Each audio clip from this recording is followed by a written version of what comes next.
Bonjour à tous, bonsoir pour certains. Aujourd'hui, j'aimerais parler d'un sujet que j'ai souvent en coaching. Et la dernière fois, j'ai en coaching ou en discussion entre amis. Et la dernière fois, j'avais discuté avec un ami que je respecte beaucoup d'ailleurs. Et on parlait du pardon. La question est de savoir, est-ce que pardonner, c'est oublier? Je vais prendre un exemple extrême pour illustrer cette question. L'exemple qui me vient en tête, c'est un fait vécu. Ça doit avoisiner les 20 ans que je travaillais dans une société et à midi, on allait manger ensemble avec les collègues. Donc, si j'étais allée chercher mon collègue pour aller manger.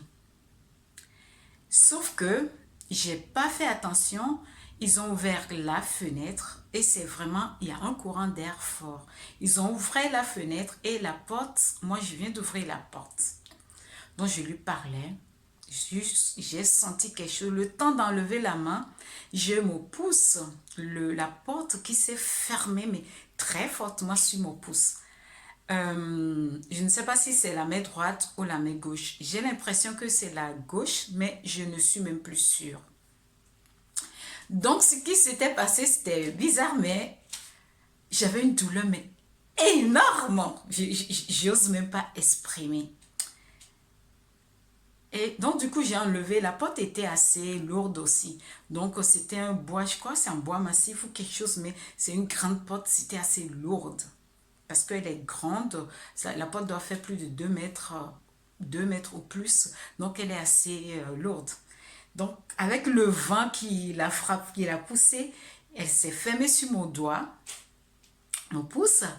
Ben, d'un seul coup, j'avais une douleur énorme. Ce que j'ai fait ça. Et puis l'ongle s'est cassé en deux et ça coulait le sang. J'étais là comme ça.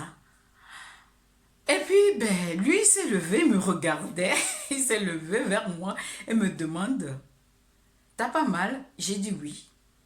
J'ai continué il m'a dit, j'ai dit, mais ça va mieux. Donc, du coup, il me dit, soulève la main comme ça pour que le sang s'arrête de couler. Mais après, aujourd'hui, je peux comprendre que comme la douleur était tellement forte, comme le sang coulait, la pression sortait. Donc, comment le dire, ça me soulageait un peu en fait. Donc j'ai laissé la mettre tout longtemps comme ça et puis lui il était là à me regarder, mais qu'est-ce qu'elle fait? Et puis j'ai levé ma main. Après, bon, l'histoire s'est terminée, je me suis retrouvée à l'hôpital parce qu'après on est allé manger, tout est bien passé. D'un seul coup je vois que mon doigt s'enfle quand même. Donc du coup, j'ai mis de l'alcool, j'ai nettoyé, j'ai fait tout ce qu'il faut. Mon chef, étant entendu l'histoire de mon collègue, a commencé à rigoler, dit, Séraphine, viens par là, il faut aller voir un médecin. T'es pas mal, tu n'es pas malade? J'ai dit non. T'as pas la fièvre? Non, j'ai rien. Mais tu dois aller voir un médecin. Donc je suis allée voir un médecin. J'arrive, je tombe sur une dame super gentille, une infirmière en or, qui a l'âge de ma mère d'ailleurs en ce moment. Elle me regarde. En ce moment, je ne supportais pas qu'on me pique avec une piqûre. Et voilà, piqûre, non, non et non. Donc, du coup, elle a regardé, elle m'a vu tout de suite, elle s'est dit, moi déjà, je regardais, j'appréhendais, qu'est-ce qu'elle va me dire, qu'est-ce qu'elle va faire. Elle vient, commence à regarder l'ongle, elle dit, ah, vous avez une belle cassure de l'ongle. J'ai dit oui. Et puis, je lui pose la question, qu'est-ce que vous allez faire? Elle me dit, on va couper le doigt. Puis là, je dis, c'est une blague. Je commençais à rigoler.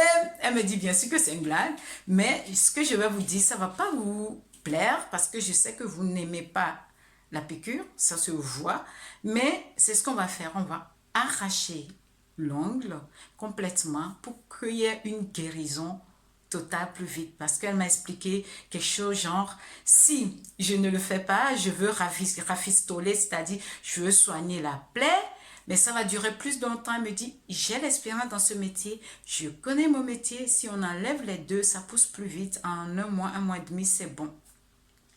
J'étais là à la regarder. Là, je crois qu'en ce moment-là, je vais laisser couler les larmes parce que là, on vient de toucher quelque chose qui est cher à moi, que je ne veux pas qu'on nous touche. Donc, du coup, pour finir, elle a arraché. avant d'arracher, on doit me mettre sous l'anesthésie. Toutes ces histoires pour raconter quoi?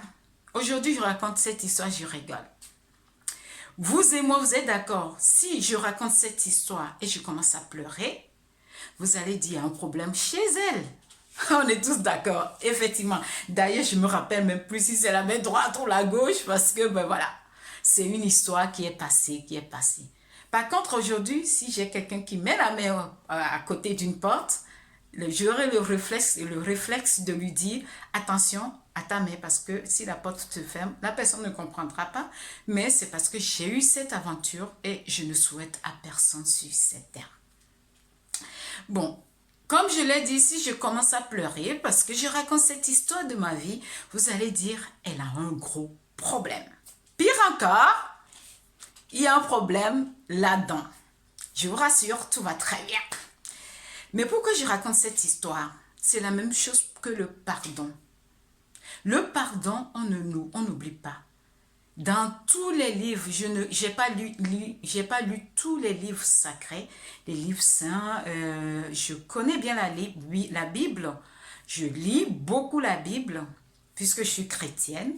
Donc, je peux vous dire, rassurer, que même dans la Bible, Dieu ne demande à personne de pardonner et d'oublier. Qu'implique le pardon? Alors, le pardon va impliquer la charge émotionnelle qui accompagne vraiment cette situation. Comme par exemple, je raconte cette histoire, j'ai plus mal. Je ne sais même plus au cas des doigts, j'ai aucune cicatrice, donc tout va bien. Donc, quelque part, c'est une belle histoire, c'est une histoire qui s'est bien terminée. Ça devait être la même chose, c'est-à-dire quand on raconte quelque chose que quelqu'un nous a fait, la charge émotionnelle qui va monter ne serait plus négative. Quand je dis négative, c'est pas l'émotion. Il n'y a pas d'émotion négative.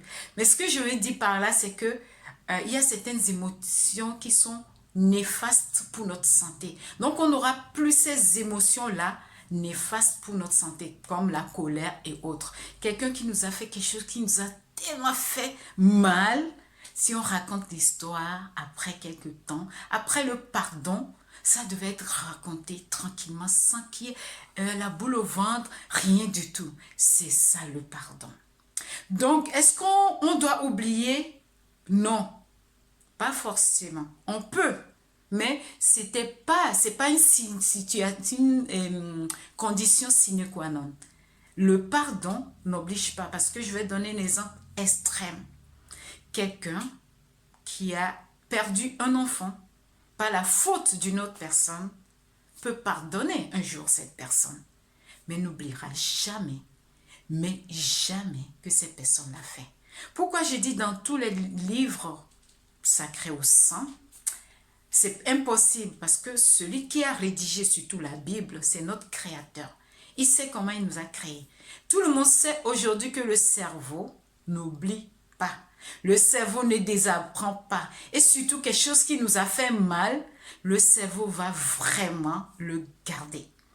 Donc, en résumé, le pardon, c'est comme cette blessure qu'on a, qui a guéri. Et on en parle et on en rigole. Mais quand on n'arrive pas à rigoler, ça veut dire qu'on n'a pas pardonné. Donc, l'effort à faire, le pardon, c'est quelque chose de personnel. C'est rien de... Personne ne peut nous dire, il faut pardonner. C'est à la personne qui ressent cette douleur de voir l'impact de cette douleur sur sa santé et de décider à un moment opportun, ça se fera. C'est un travail qu'on fait. Donc, en résumé, oui, pardonner, c'est mieux pour notre santé. Parce que raconter ou penser ou voir une personne être en colère, on ne fait que déverser du cortisol dans le sang qui est mauvais pour le cerveau, mauvais pour le corps et mauvais pour notre santé. Par contre, pardonner ne veut pas dire oublier. La preuve, j'ai aucune cicatrice de ce passage de ma vie, mais d'ailleurs j'ai encore oublié quelle main c'est, quel pouce c'est, mais je peux vous garantir qu'il y a certains détails de cette histoire qui me sont restés. Ben voilà ce que j'avais envie de partager avec vous aujourd'hui. Et oui, le pardon, on peut pardonner, mais ça n'hésite pas l'oubli. Mais faisons l'effort de pardonner. Parce que le monde se portera beaucoup mieux, nous nous porterons beaucoup mieux et les autres se porteront beaucoup mieux si nous pardonnons. Le monde a besoin de beaucoup de pardon. Alors, travaillons sur nous pour aller vers le pardon. Si vous avez vraiment besoin de faire un travail sur vous, n'hésitez pas à me contacter. Je me ferai un grand plaisir de vous accompagner sur ce passage-là. Sur ce, je vous dis à très bientôt. Au revoir.